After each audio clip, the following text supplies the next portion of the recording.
thanks everyone for having me here. I've been a long time sort of nerd fan of the RSS and everything it does, so it's great to sort of be able to address a room like this. So I'm going to talk about what I've perhaps dubiously termed the adolescence of data journalism, by which I mean, to follow on from what Claire was saying, this is something that's been around for a fairly long time now, but I think there have been some interesting sort of developments in the last few years, both from data journalists and from society as a whole, which I don't think are particularly great when it comes to understanding and communication around statistics. And so I think we're now at a point where, like any adolescent, we need to learn which things from our early years we want to keep, which things we want to change, and hopefully, develop into wonderful adult industry. That was a terrible metaphor, but let's go on. So yeah, I'm John. I'm a senior data visualization journalist at Financial Times. Part of a big team there where we do a hell of a lot of data visualization. We do a lot of our own data analyses. And just to sort of set the tone, the way I think about and the way our team at the FT thinks about data journalism is to borrow a quote from Professor Steve Doig, who Clara has already mentioned. Data journalism is social science done on deadline. And I think you'll see a lot of evidence of how that thinking affects our work in some of the examples I'm going to go through. So I'm going to talk about sort of three themes today. One is in the crazy world of social media and fast-paced news. I see more and more information being shared pretty much to make a cheap point, and this includes by people who should know far better. And I want to talk about how we need to not do that as data journalists, as tempting as it can be, and we need to actually focus on giving people news they can use. I'm going to use an example where I found Simpson's paradox in some news analysis that we were doing to demonstrate what I mean by that.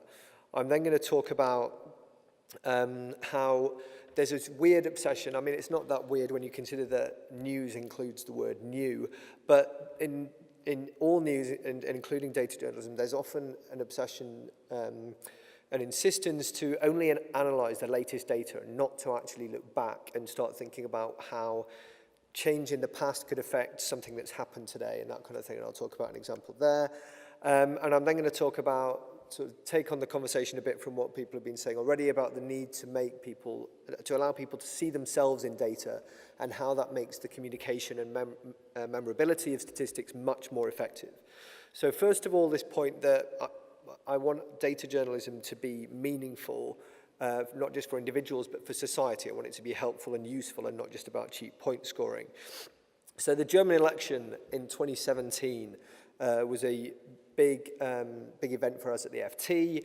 We kind of see ourselves as being Europe's local paper, as it were. Major elections in European countries in the last few years have been a big thing for our team. This is a post that a pretty well-renowned political scientist put out on Twitter, or I can't remember if he wrote the post or he just shared it, but saying on the left, we've got a map showing where the most immigrants live in Germany. On the right, we've got a map showing where the most AfD voters live. So first of all, just to make that clearer, so on the left, you're seeing that there's a lot of foreign-born people in former West Germany, not many in former East Germany. On the right, you're seeing that former East Germany is where the AfD, the right-wing party, did best. This was essentially put out there and interpreted on Twitter as evidence that let's see, I've got this written down, that the more immigrants you have in an area, the worse AfD fares and vice versa. I looked at this and I thought, okay, well, let's see if we can work out whether this is actually some kind of linear relationship, a pattern which holds across different types of people, different types of areas. So what we decided to do was look at taking the several hundred communities in Germany, the statistical association between the percentage of foreign-born people in an area and the percentage of the vote that went to the right-wing AfD party.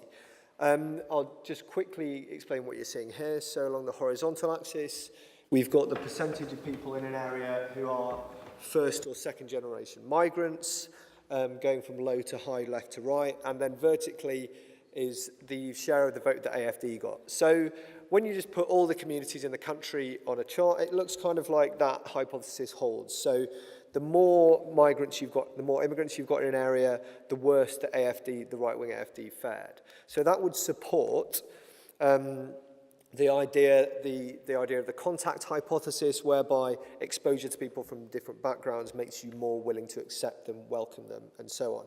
But there's something that I find a bit suspicious about this chart, which is that you've got a huge cluster down in the bottom right, and then a few points dispersed towards the upper left. So that immediately got me thinking, well, let's see, are there some categorical variables here? Is there some way of splitting the data which might shed more light on what's actually going on? So when we actually now say, let's look at former East Germany and former West Germany as two distinct units, you see that there is a trend in former East Germany which matches that overall national trend, but the relationship now is far weaker, R squared's down to 0.18. And in West Germany, there's no relationship at all. So although at a national level, it looks like it would be reasonable to say that essentially as more immigrants integrate into an area, right-wing anti-immigration parties fare worse. When you look at it within the East and within the West separately, we can't really say that anymore, certainly not within the West. So rather than it being the case that the more immigrants there are in an area, the lower support for anti-immigration causes, what we actually see when we look at how the German voting patterns changed between 2013 and 2017 is that the foreign-born population in Eastern Germany grew over those 4 years, but AfD performed much better 4 years later, including when you adjust for how the national vote share went. So as nice as it would be for people to chuck stuff around on Twitter which says, oh, you know, if we just if immigration increases, it's just going to be better for everyone. We just can't say that from this data, whether or not that's true at a universal level. It wasn't true in this case, even though the sort of point-scoring tweet that went around suggested that. So that's the kind of thing that we try and do. We try and test out whether fairly widely held beliefs are actually legitimate or not by doing our own analyses and visualizations. And just to make that point again, in this chart, we're looking at the distribution of communities, neighborhoods in Germany according to a few different socioeconomic and demographic characteristics. And again, we've used color to overlay whether these neighborhoods are in the East or the West. The point being that rather than looking at a continuous array of communities in Germany, there are largely communities in East Germany and communities in West Germany, just very, very different. So we've got age along the top, we've got religious adherence in the middle, and we've got immigration at the bottom. And you can see that you can't really do any analysis which treats all of former East and West Germany as one continuous space. Next point, we need to do more analyses which take account of history and stop focusing on the latest data. What do I mean by that? Well, after the assumption here is people don't make life-changing decisions based on how they feel on the day. So this came up around Brexit, of course. So this is a bit of analysis in a chart that I did on the morning, that fateful morning of June 24th, 2016. What we're looking at here is vertically the percentage of people who voted leave, horizontally the percentage of people with a degree from a higher education institution. This is a chart and a relationship that I think most of you are familiar with. So the more people in an area, the higher share of people in an area who have a degree, the more people voted Remain. Now that's true, but the percentage of people in an area with a degree is not necessarily a cause, it could be an effect. And what do I mean by that? Well, if instead of just focusing on the latest data we had in 2016, we look at change over time, we're now looking at share of people voting for Remain vertically and real growth in output per head since 1998 horizontally. So over a 20-year period, places that have grown the fastest, the places with the most dynamic economies were more likely to vote Remain. Places that have grown the least were more likely to vote Leave. That's over a 20-year period.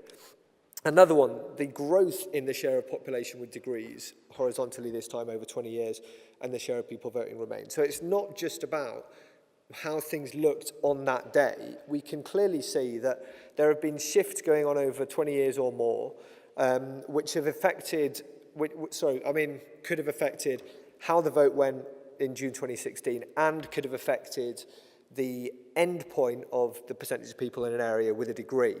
The mechanism which I would be talking about here is certain places have done very well, lots of young people move there, those young people young people go to university, get a degree, go to the successful places to get a job, to live.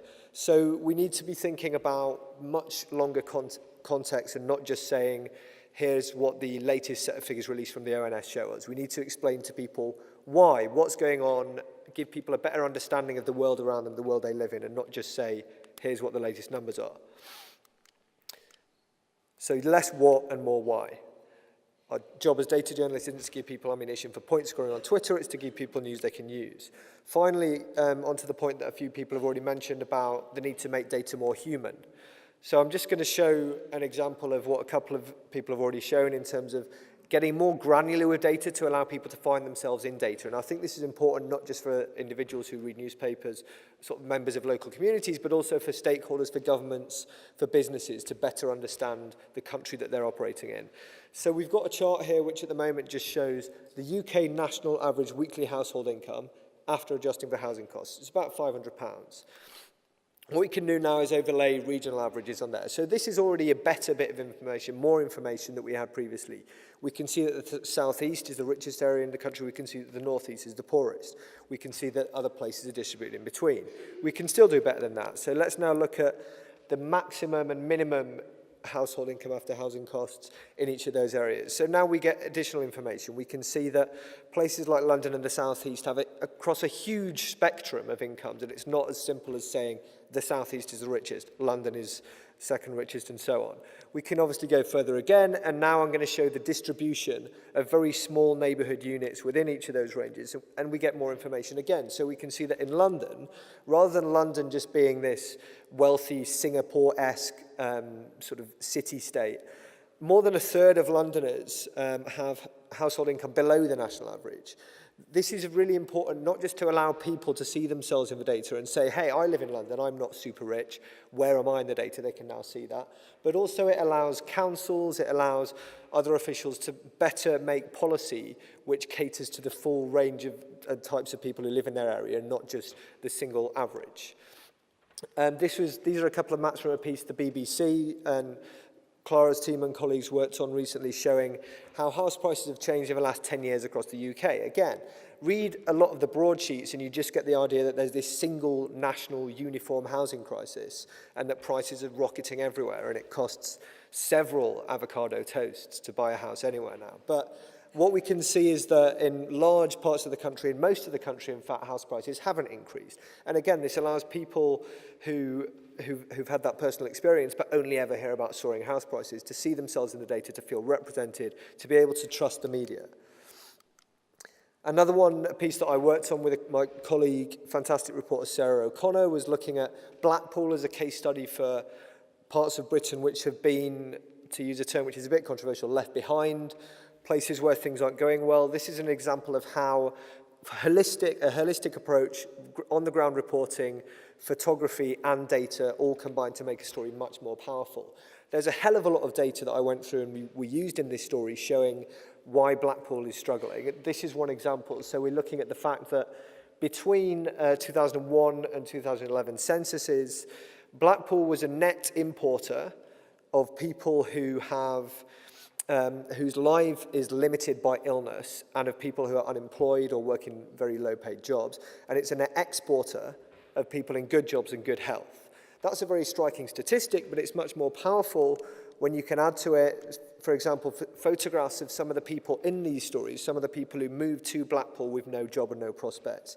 And it's by combining data, written reporting and photography imagery that you really get a story which resonates and which people can find themselves in. So to summarize that last point, granularity in a data set facilitates discovery. It lets people see themselves. And if someone discovers themselves or discovers something in a data set, that act of discovering it yourself makes you much more likely to believe that data and not just think that it's the fake news media pronouncing things from on high. So let people find themselves in a story. We've seen a few examples of this and why it's important. People really have to be able to see statistics as a tool for them to hold power to account, not as a tool for powerful people to just tell them what their life is.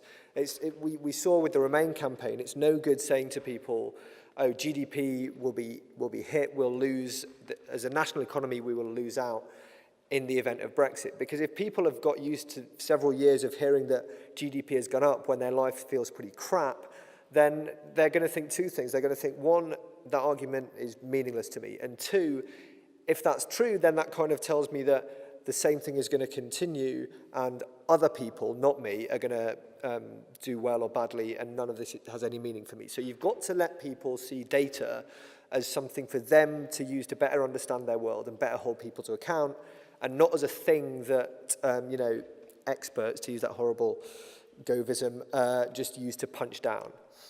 So to sum up, data journalism should be used to provide real insights, not just to tell people nice things that they can retweet. It's really important that data journalists consider the history and geography of the areas they're reporting on when they do these analyses. And we should make data a tool for people and not for power. Finally, a couple of bits that I think are other people's work that I think is really interesting on this. There's a very new book out from US political scientist Anand Giridharadas on how a sort of data chauvinism and a use of data to tell people things and not to let them to discover things has led us to a lot of the problems we've had in the last few years. Another book from Meredith Broussard, academic journalist, who talks about how that plays out in the technology space. And then former colleague of mine at The Guardian, Mona Chalabi, has written a lot of good stuff over the years about how misuse of data and a belief that data is sort of just for people like us in this room and not for people who maybe didn't have any kind of mathematical qualifications, how that has led us into problematic places. So that's me, and over to Joe.